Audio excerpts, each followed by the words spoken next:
there is the rumor that's going around that there's an individual that goes by the name of OTF Jam, and they're saying that he wore a wire. I'm thinking we're in 2024. Why wear a wire? You could just put your phone on the table and record the whole call. A wire seems mad old school. I thought Jam was just some guy.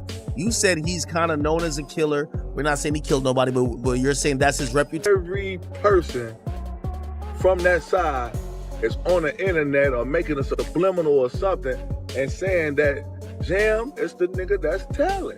OTF Jam has come forward with a shocking claim, and this one's going to stir up some drama. He's revealing why he turned his back on Lil Durk, and no, it's not a Big Mac. Rumor has it, Durk might have even threatened Jam's family, forcing him into an impossible choice. Now, did Jam really betray Durk, or was he caught in a trap he couldn't escape? Here's what we know. So the feds just dropped some serious news confirming Lil Durk's plan to take out Quando Rondo, and it's causing a huge stir with the history between these two camps. This just escalates the tension even more. Everyone wants to know what the feds are saying, how it impacts Durk and his crew, and where this all started. So first of all, here's what the feds actually revealed. So the feds have been investigating Durk and his crew's activities for some time now, and it sounds like they finally caught up with him. Durk's locked up, and it looks like he's not getting out anytime soon. Durk's arrest happened on October 24th in Broward County, Florida. His plan was to skip town that day, and get this. He didn't just book one flight. He supposedly reserved 3 different flights to Italy. Switzerland and Dubai are probably trying to throw off the feds. His real plan was to escape on a private jet. But before they got him, 4 other members of his OTF crew had already been detained. Now the feds are pointing the finger directly at Durk as the mastermind behind the planned hit on Quando Rondo, which ended up taking his cousin's life, and they say they've got a lot of evidence to back their claims up. It's obvious they were determined to get Durk, and it looks like they pulled out all the stops to make it happen. But Lil Durk isn't the only one caught up in this mess.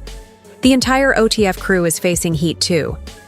Reports revealed that back in 2022, OTF plotted to get back at Quando Rondo over what happened to King Vao. Because of the 2022 hit, prosecutors have indicted 5 men in the U.S. District Court for the 2022 shooting that targeted Quando but ended up taking his cousin.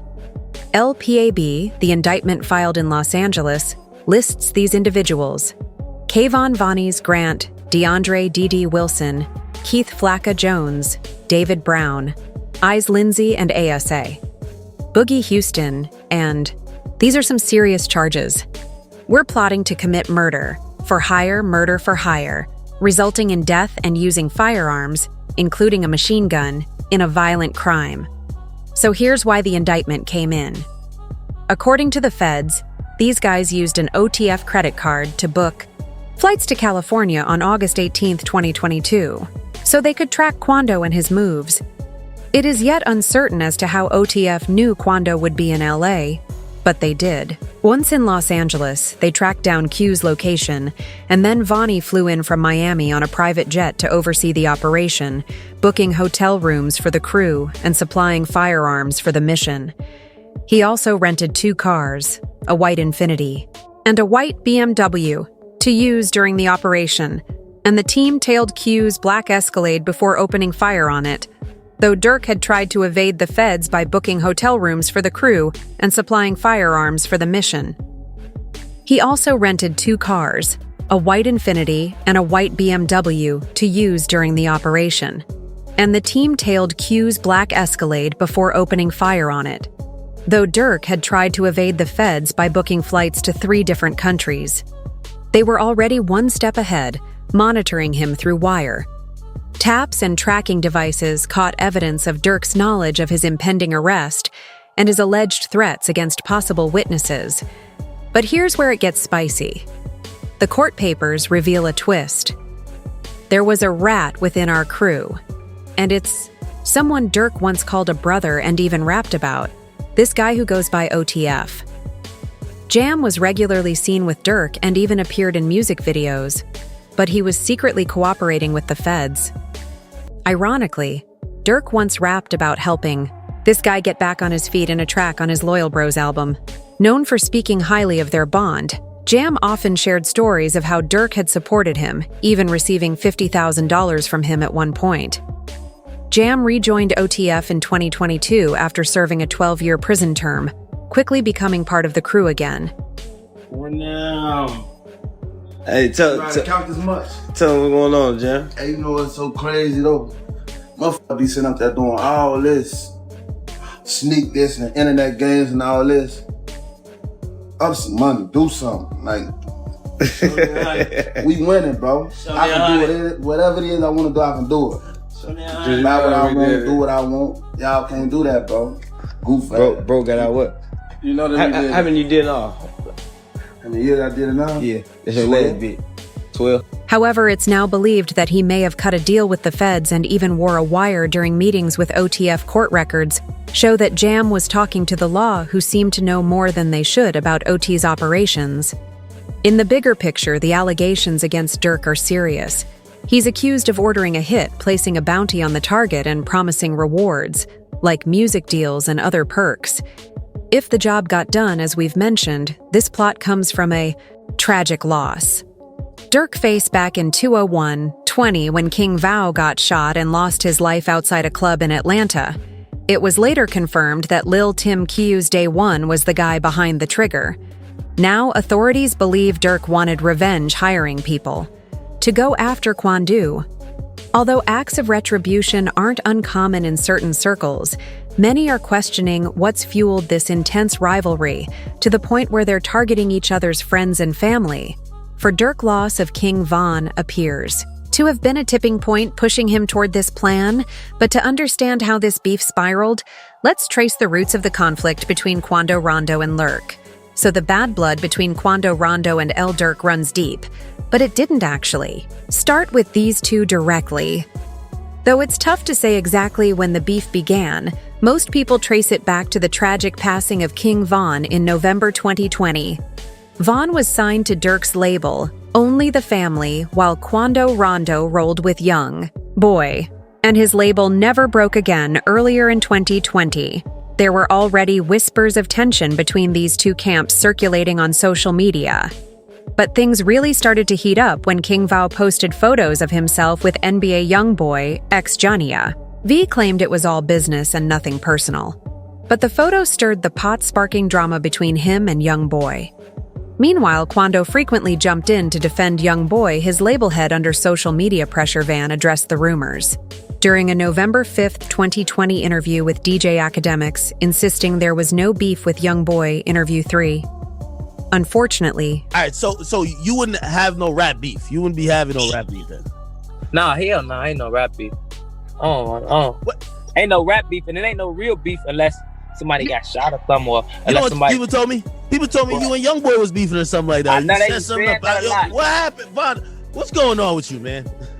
They be saying that a lot. It's like we got the same interests and holes, and then you know how the internet will try to make it. Don't tell me I got problems over girls. No, it's the internet, gang. It's the you know, they'll try to make it like that because it's the internet. You see what I'm saying? And then you know how females will try to make it like that because they females, and they'll try to make it like one motherfucker hard. They try to.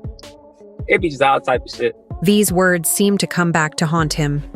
So around 2:15 a.m. on November 6, 2020, a fight broke out between Von's crew and Quando Rondo's team outside the Monaco Hookah Lounge in Atlanta, Georgia.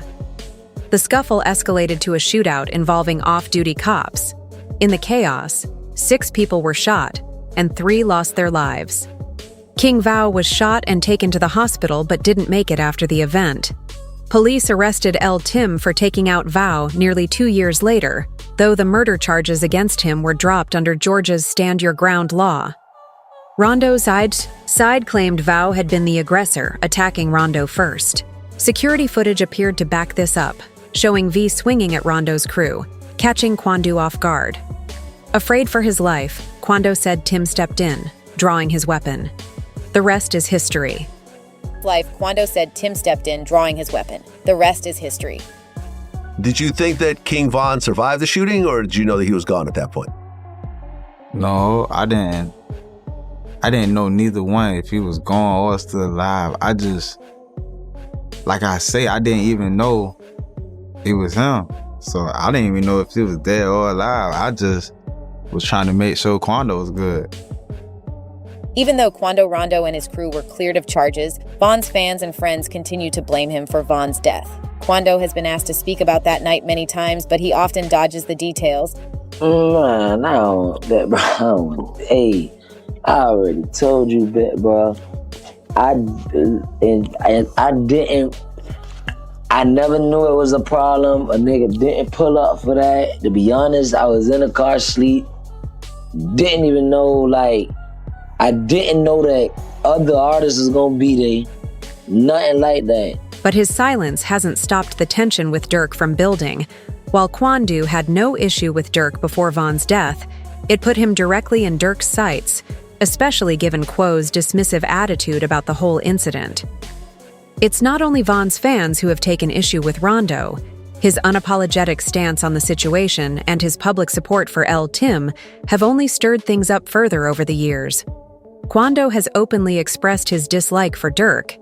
In a 2023 interview, he made it clear he has no love for him since Von's death. Durk and Quando have kept taking shots at each other on social media, keeping their feud alive and fueling the rivalry between their camps. But now it's starting to look as if the problem for OTF wasn't coming from the outside.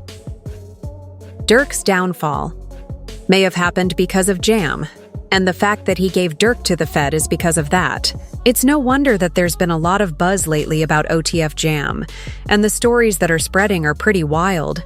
One story even said that Jam got murked because he snitched on Lil Durk. There's a video going around that people are saying shows this actually happening, and as you can imagine, it's blowing up. But here's the thing. Reliable sources claim that those rumors are all made up. People close to OTF Jam are calling this whole thing fake news. Jam is still very much alive. In fact, Jam is out of jail and allegedly in Hawaii waiting on Lil Durk's upcoming trial, adding even more to this story. OTF Jam himself recently took to Instagram to set things right. He's now saying that it was actually Durk who snitched on him. He's referencing a line from Durk's recent track where Durk says if Jam gets out that jam, I give him 50. He doesn't have to ask again which Jam claims was Durk calling him out and putting him on police radar right after Jam believes that this track stirred up heat with the cops, allegedly suggesting he turned into an informant against Durk in the first place. Jam's statement on Instagram went right at these claims, saying Durk put him on blast and set him up with law enforcement to pressure him around the Quando Rondo beef that resulted in the death of Q's cousin. LOL, Poe, so rappers tend to snitch on themselves in their lyrics all the time. What we have going on between Jam and Durk isn't that different. It feels like Durk's verse was practically telling on him, saying he's been out here catching bodies for a while, and we all know there's no statute of limitations on murder. If they have evidence, they can come after you no matter how long it's been in his Instagram post. Jam asked who snitched on who he snitched on me in a song, police all up on me after that, so he's basically saying Durk's lyrics got the police looking at him a lot harder. But hold on. Jam's got his own song called Federal Freestyle where he more or less incriminates himself too. He even acknowledges in his posts that rappers snitch on themselves all the time, so Jam's calling Durk out for what he's doing himself. It gets more interesting because Jam in some of his own songs talks about being the little one taking out the big homies and other similar stuff. In other words, he's been snitching on himself too, especially in that Federal Freestyle track in that song, and in another track war with the city. He drops lines about his OTF crew like how they only rap to keep their street rep alive. So now it sounds like he's actually giving his crew a free pass to rap about the stuff they've done together in drill rap. They always say there's no cap in their rap. They pride themselves on being 100% real about what they rap. King Von once told NBA Youngboy, "You got cap in your rap," meaning Youngboy's lyrics didn't reflect his real life. So if you're repping drill, you're expected to rap about real stuff you've actually done. But that also means you're basically snitching on yourself, spilling details about real crimes on record. So this is what Jam posted about trying to school folks on what's happening in the rap game, saying, look, Rappers snitch on themselves all the time, but then again, he's also putting his OTF homies on blast in his own music, talking about who's done what in the crew. It's crazy because in one of his songs, he also suggests one of the OTF members doesn't have to get his hands dirty anymore, since he's rich enough to hire people to handle things for him. It's a cycle where everyone's telling on someone in their lyrics or on social media, and whether it's true or not.